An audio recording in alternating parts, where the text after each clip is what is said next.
আজকে বানাবো দারুণ মজার আমসত্ত্ব। আমসত্ত্ব আমরা সবাই পছন্দ করি, আর এটা সবাই বানায়। তারপরও মনে হলো যে যেহেতু বানাচ্ছি, ভিডিওটা করে ফেলে আপনাদের সাথে শেয়ার করি। সাথে থেকে সাপোর্ট করার জন্য ধন্যবাদ।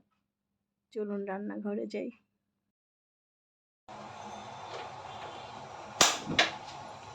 গ্যাস জ্বালিয়ে দিলাম। আজকে বানাবো আমরা আমসত্ত্ব বানানোর জন্য প্রথমে চুলায় আমি একটা প্যান বসিয়ে দিলাম।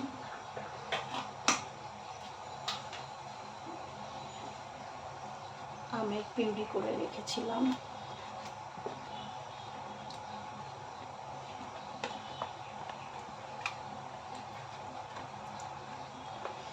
সেটা আমি ননস্টিকি প্যানে দিয়ে দিলাম। মিডিয়াম টু আঁচটা লো দিয়ে দিলাম।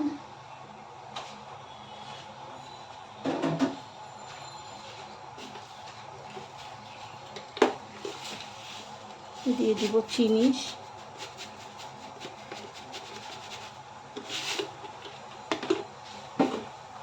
এটা ডিপেন্ড করবে আমটা কতটুকু মিষ্টি তার উপরে।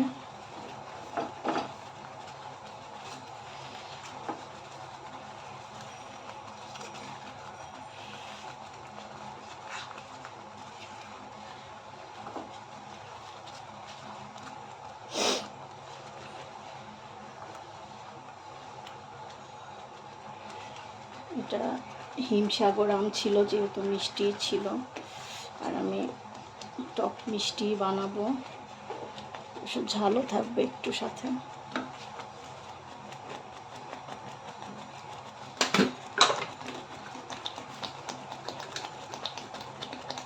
হালকা একটু লবণ দিয়ে দিব স্বাদের জন্য।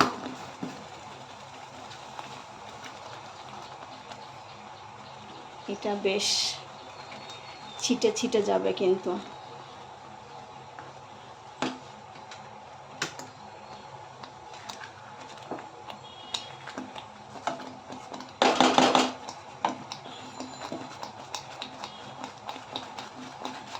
আমি আমের পিউরিটা আগেই করে রেখেছিলাম।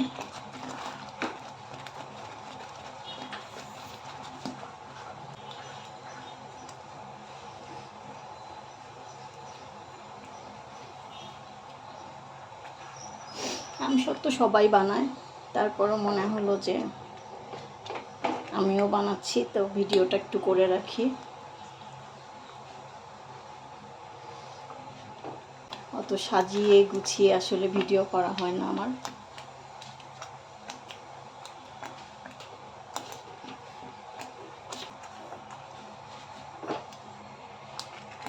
দেখেন কি অবস্থা।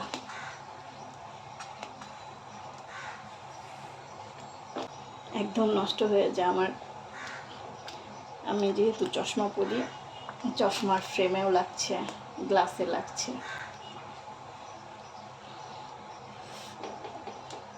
যেহেতু আমের সিজন, এখন আমের বেশ কিছু রেসিপি আমরা শেয়ার করব।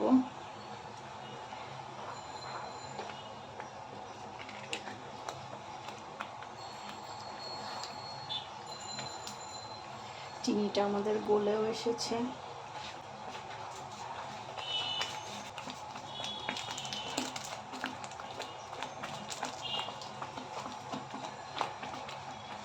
চিলি ফ্লেক্স দিলাম হালকা।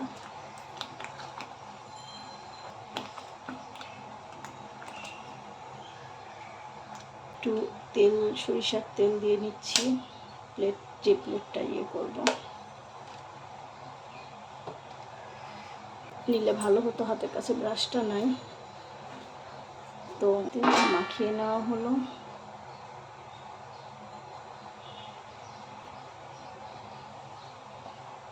এবার আমি কিছুটা পিউরি ঢেলে দেই।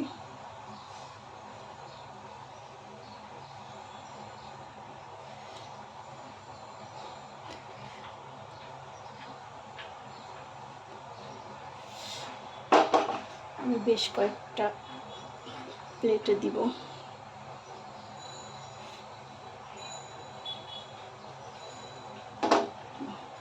এটা আমার হয়ে গিয়েছে, আরেকটা প্লেট রেডি করছি। আজকে আমি 3টা প্লেটে দিব, যেহেতু মোটামুটি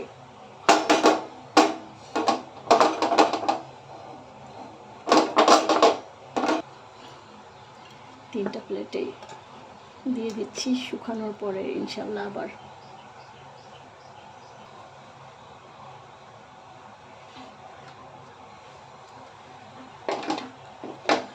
এই যে 3টা প্লেট।